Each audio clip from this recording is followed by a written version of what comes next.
Hello, everyone. Welcome. This is Sherouk, and you're listening to Migrants with Migraines. I have Sergio and Diana with me, and we're here today as New Jersey Citizen Action Ambassadors. And the goal of this episode is to help more people from New Jersey enroll for health insurance under the Affordable Care Act. So, before we share more about how to enroll and the process and who can enroll, of course, as usual, we're going to talk a lot because we talk a lot. And we're going to share our personal stories with health insurance and coverage. So we're going to rant a little bit and then we will give you resources on how to enroll. So stay tuned.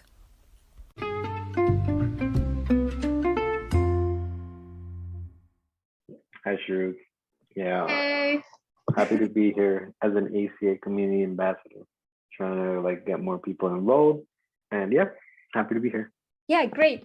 So to open up the conversation, let's see if any of you had any experience with the Affordable Care Act or with health insurance, if you had health insurance at all, or if there was a period that you didn't have health insurance. So yeah, growing up, I didn't have health insurance because I was undocumented, and so it the experience without health insurance was definitely something that I think taught me a lot of things. You kind of going through life sort of not hoping that you don't get into harmful situations, because then you go to the ER and then just broke for life. So yeah, that was my experience with health insurance. Yeah, my experience differs a lot from Sergio's because I grew up with my family not having any insurance, and me and my sister are born in the US, so we were lucky enough to be able to qualify for the insurance when we were younger.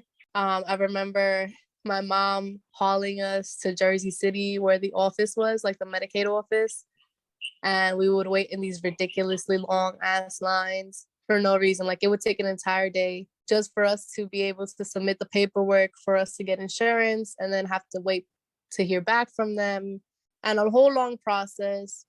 And at the end of that, we would get like Medicaid or like United Healthcare, back before it was like big private insurance, and like all these other types of insurance. And it was a really difficult time for us because after that whole process of having to go apply for insurance, wait to be accepted, finally get accepted, it was like a whole other process just to be able to use the insurance.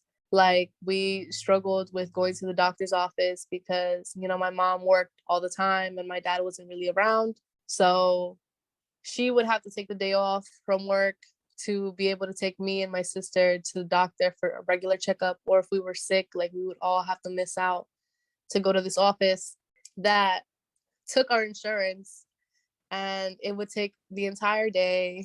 So my mom wouldn't get paid. We would miss out on an entire day of school, and it would be just for us to sit around in a room full of other sick kids who have the same insurance. And it wasn't like the best environment to be in when you're already sick. And I just have very vivid memories of all that growing up, because it was either we went to that kind of office or we had to go to an office that would attend us in a proper way, like in a nice way, in a way that you would actually want to go to with a fucking doctor. But they wouldn't take our insurance, so we would have to pay out of pocket like ridiculous amounts of money. And it was just a really difficult experience for us growing up. Were those offices in Jersey City, like in Journal Square? It wasn't exactly, I guess technically Journal Square, yeah, but it was like off the grid, not like where all the city MDs are and shit. You know what I mean? Yeah, no. Is it near the office, for food stamps? Yes, that's the one. Yeah, I have so many memories from that, because because The I know trauma. how. Yeah, the trauma for real. One time I had to stand in line with my grandma for food stamps at 6 in the morning in those offices. Oh my god. Because I know those offices, they're in charge of everything. that the state wants to give you. So yeah, but I totally get that. That must have been like annoying to go there. Hell yeah. Like when I say that we really had to be there all day, I mean it. Like Sergio, you going at 6 a.m, it totally makes sense to me. We used to be there literally until they close. And even then people would be like outside lined up. Yeah, I had like the same thing. Like we would go really early in the morning. So for me, I also had the luxury of having of being under Medicaid under my dad, but we also had to go to the same office in Jorno Square like really early in the morning to apply or like to get some paperwork done. For a second, I'm really glad I didn't have health insurance going. Plot Yeah. twist. The same office in Jorno Square. Yeah, but the reason why this program is really like meaningful to me is because my mom was she wasn't always a US citizen like my dad and myself and my brother. When she had her green card, she was under the Affordable Care Act and she was able to get health insurance that way and like get her medical needs done under it. So that's why like I'm really like passionate about this program to help more people know about it and know that like what's required to qualify or like how to apply. This is really helpful for a lot of people. So for Sergio, because you didn't grow up with health insurance, so what would you do when you get sick? I would go to like these sketchy doctors, like in basements of like these basements where I would get like antibiotic shots when I was really sick. Like these doctors, they didn't like they had like their certification like in other countries, but they would just be like doing their doctor work like kind of low key off the books. So those were my doctors. Then let me just and like even dentists too. Like I went to this dentist where like I could like describe you like the place. It was like you went up these like really sketchy stairs and then you would knock on his door, but you had to like do it like very like like not too obvious because I guess you had to let him know that it was you, and and then you would go in and he had like this chair and like in his like living room, and then you would just like the dentist chair in his living room, and then I would just see like all around like his little like virgencita like just staring me down while he was just cleaning my teeth. It was like that growing up, but it was I guess like I mean for the cost it was worth it. I mean it was always good like a good work. I'm not like I'm really thankful for these people because they actually they helped me when I was sick. But yeah, I guess like it was like a unique experience growing up, just going to these places, and yeah, you definitely meet a lot of people. I could tell you lots of people are doing lots of people are doing work like, and there is a demand for it because especially like around where I live in West New York, we have a very big immigrant population, so they have customers and they help them out. So they're helping out the community in one way or another, right? Because people don't have health insurance. So what are they gonna do when you're like sick and like really sick? You're not gonna go to the ER. So but you know somebody who knows that this person or doctor can treat you. So you just go and like and get treated. Yeah, well, And you gotta oh, go ahead, Diana. I was just gonna say like thank you for sharing because I don't think a lot of people like know exactly what the like what's the experience like for people who are like undocumented or who don't have health insurance. That I don't think everybody heard about these stories of going to these doctors that don't have a license.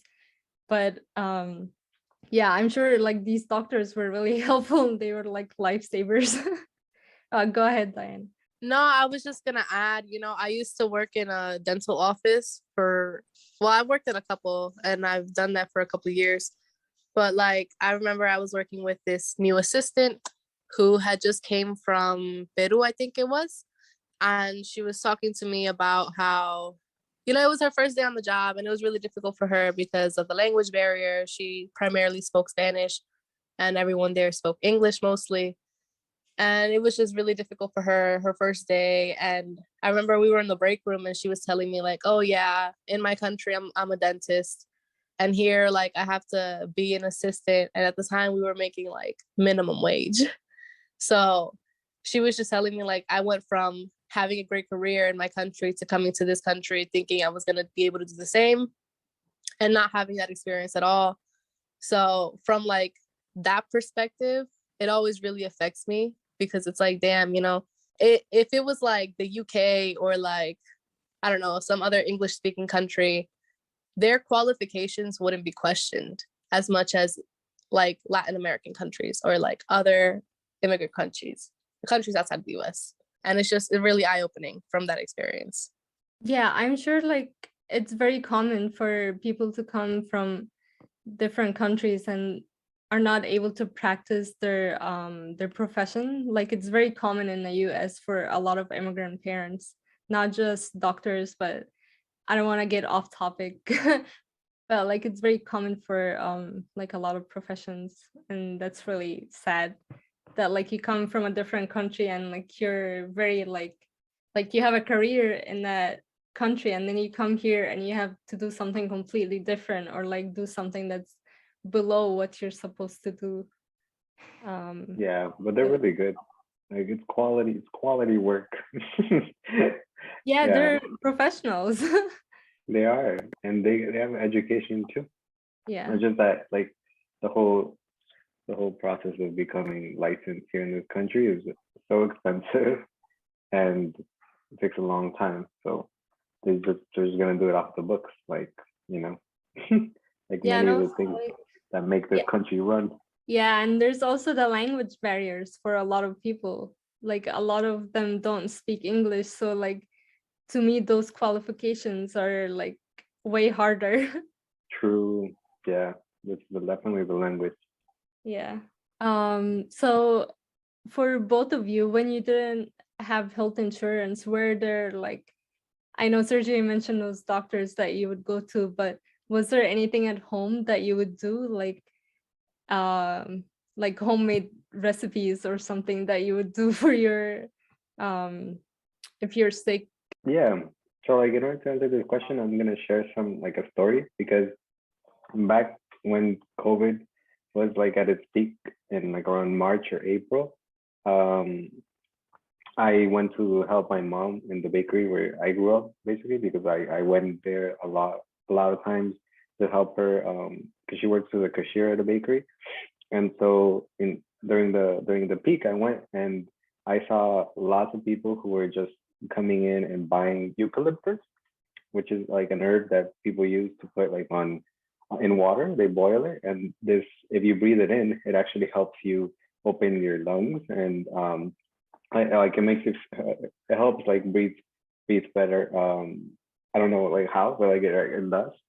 And so like things like that growing up, my mom would make me like do because I had like childhood asthma growing up, and right without health insurance, that was kind of rough. And so my mom, she would just find these herbs like these and I would just put my like when I was like just I had so much like phlegm and like I was coughing like crazy. She would just take like a pot, boil it up, put those herbs, and just I would just put my head over it for a while, and then that would really help me breathe better.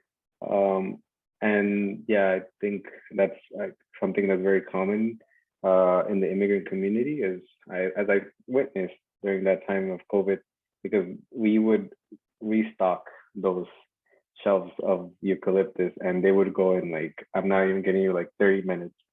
Like people were just buying them like crazy. And I think it's the same thing that people wanted to do something. And I think that it's this idea, right, that you like as a parent, for example, my mom, like you want to do something and you know that going to the hospital is going to be so expensive. So, but you want to take control like a little bit as much as you can. So you take these home remedies and you do them that makes me think about like how this country, although there's like a lot of opportunities for people, but some communities or like some populations don't have um like some of the privileges that others have. I don't want to call health insurance a privilege. Like I think, in my opinion, it should be a right for everybody. But what I meant is like some things people take for granted, but like when you share those stories about not having health insurance and like what you have to go through um to like to control your sickness or to feel better is like really important to share. Yeah, I mean, I remember when I was in a community college and one of my professors gave us an article to read, and it was an article about Latinos being one of the population who don't seek medical treatment the most, like out of all of the other ethnic groups. And I remember reading that article and being like, yeah, that makes sense. And as I kept reading it, it was like Latinos don't really seek medical treatment in the US for various reasons. But the most prominent reason was because Latinos use remedios caseros, like homemade remedies. And like Sergio said, using like eucalyptus. I don't use eucalyptus, pero I use vaporub. I've been sick for the past week, and the only thing that's cured me is té de limón con jengibre, tea, Canada Dry, vaporub, and sopa de pollo con tortilla. That's been what I've been like living off of for the past week, because that's how I cure my sickness when I get sick for whatever it is. I haven't been to the doctor since I broke my finger, and that was literally a necessity. Like, I don't go to the doctors and I have insurance, which is kind of crazy, but yeah, it's just, I guess, a cultural thing for a lot of immigrants that we just don't seek health, and we don't seek ¿cómo se llama? You don't seek help? Yes. Like medical We don't seek- Oh yeah, by the way, fun fact, like Vaporub has 1.2% eucalyptus oil. Oh wow, look at that. Yeah. So I do use eucalyptus. Okay, you Yeah. learn something new every day. Yeah, I just looked it up on Google. That's Because I was hilarious. like, that's why Vaporub is used for everything from like cough to like heartbreak, is because it has eucalyptus. Oh It cures wow. everything for real. It cures everything. Like that makes me think, like I mentioned about health insurance in this country, like how do you view healthcare and health insurance in the US? Honestly, I will say that being a US citizen and like learning about policies in other countries, it really makes me upset that the US is one of the few countries that doesn't have like universal healthcare for their citizens, for not for their citizens, but for the people who live here, you know? And with the Affordable Care Act, which we did an episode about, and you can listen to that after this. Wait, I thought this was the episode about the Affordable Care Act. I thought the No. Affordable Care Act was the one that you did with the lawyer. No, that's the one about No. about the kids. I was cover like, all kids. I was like, Oh, we cover all didn't do an kids. episode about that. I was like, wait, Like, what Damn, is bro. Diana talking about? yeah. I was like, am I in the Matrix? Because like, am I like, Yo, this whole where time I was episode like, am yeah, I? they're fighting for the same shit. No, I was confused for a second. I'm like, what is Diana talking about? And she was like, well, I guess yeah, like just I mean the episode, yeah, that okay, we're gonna Diana's cut that out. referring to. I'll cut it out and just be like, yeah, she's talking about the what's it Yeah, called? she's Cover all kids. she's talking about cover all kids because like I mean, and you bring up a good point, Diana, because the cover all kids film, it like it's promising to cover all kids, like in New Jersey, give them health insurance. For example, like if I would put myself back like in when I was like 10, I would qualify even though well, like if the cover all kids manages to cover undocumented children, I would have qualified for it because they have this other insurance called New Jersey Family Care, and they're trying to open the, I guess, like how many people it can cover. Um, and that's something that growing up I would apply for, but I would always get rejected, and I knew I would get rejected. But this is like how sad it is that, like, for college, for example, when I would need to have health insurance for running and track, I would just apply for it, get my rejection, and submit that as proof that I tried to get health insurance. So, yeah, like the coverall kids, it's promising that, but it is sad that, like, and I think just to answer the question, it's upsetting that it's not a right even for children right now. Yeah. I'm just gonna leave it at that. Yeah, and like I know we're trying to get more people enrolled under the Affordable Care Act, which is like more like it's more flexible than the Medicaid, but it still doesn't include undocumented people, and that's gonna take a lot of work to pass the Cover All Kids, which hopefully will include undocumented children, but we still have a lot of work to do when it comes to covering undocumented people. But definitely, like, I guess we should give some credit to the Affordable Care Act, and because like that's the point, right, of what we're doing, right? We want to like enroll more people in it because it does offer some opportunity for more people to be covered, and I think like it's a good step in the right direction, but it's Yeah. definitely not not completely what we need to take health insurance in this country, because there's many people that are still left out, especially those that are undocumented. Yeah. And one thing, well, the Affordable Care Act is, of course, like a great opportunity for a lot of people who don't qualify for Medicaid, like my mom when she had her green card.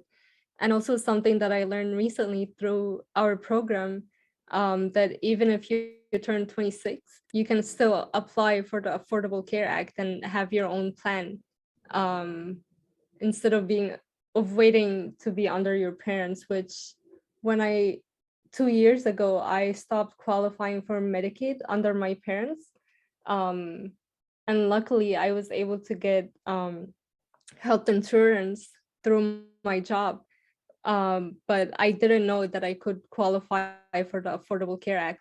And when recently my job was coming to an end, like my contract was ending, I thought I was going to be left without health insurance. But then through our program, I learned more about the Affordable Care Act, and I learned that I can still apply even if I don't qualify under my parents anymore.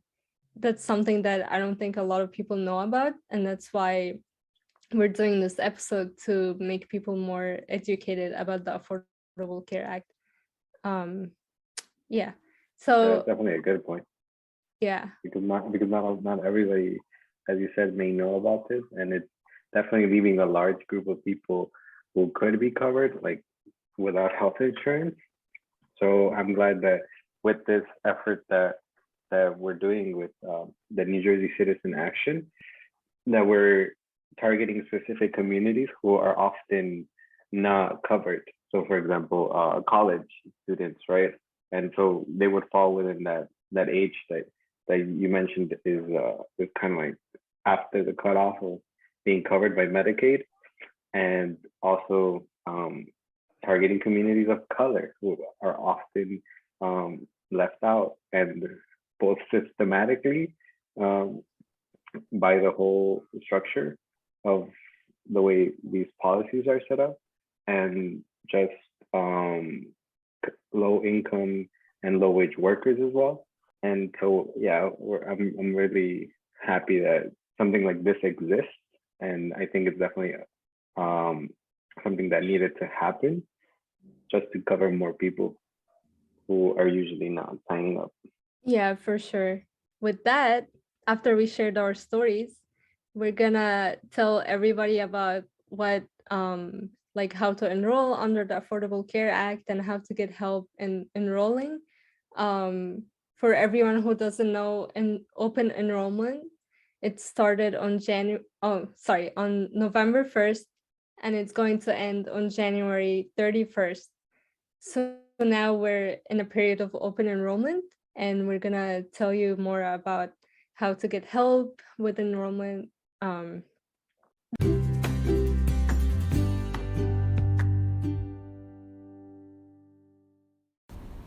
Thank you everyone for listening. I hope that you learned something from our experiences with not having health insurance or the struggles to get one. Please, if you have any questions, reach out to us on Instagram. We're Migrants with Migraines. Also, please follow us and support us on YouTube by subscribing to our YouTube channel, also at Migrants with Migraines. Until next time, see you in the next episode.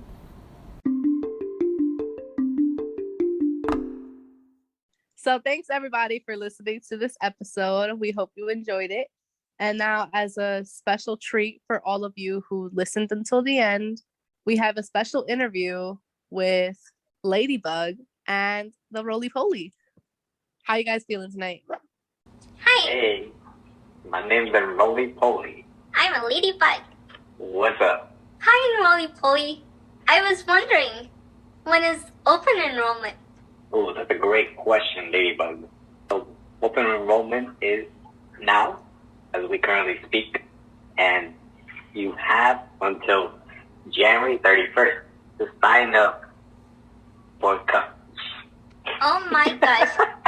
So I have to sign up right now. Tell me, Roly Poly, how can I enroll for the Affordable Care Act? Oh yeah, Ladybug. Oh yeah. You're gonna sign up like this. You're gonna go to getcovered.newjersey.gov.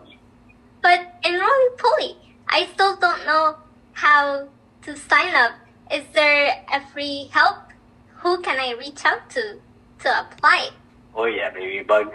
You can call to the phone at 888-654-3893 to talk to one of my personal friends. And there are two ways actually to get enrolled. Wait. In Roly Poly, you said that too fast. Can you please tell me the number again? You gotta call at 888-654-3893. Let me give it to you again straight. You're 888-654-3893. And that's actually, Ladybug, the second way that you can enroll. But for all my friends out there who are tech savvy, you can enroll online at getcovered.newjersey.gov. Is there an email that I can reach out to help me? So Ladybug, our email address, getcovered@newjerseycitizanaction.org. So you can hit me up there. Thank you, Roly Poly. Well, not me, my friends. They'll help you out. They'll hook you up. So you Okay, can enroll. got it. Thank you for helping me.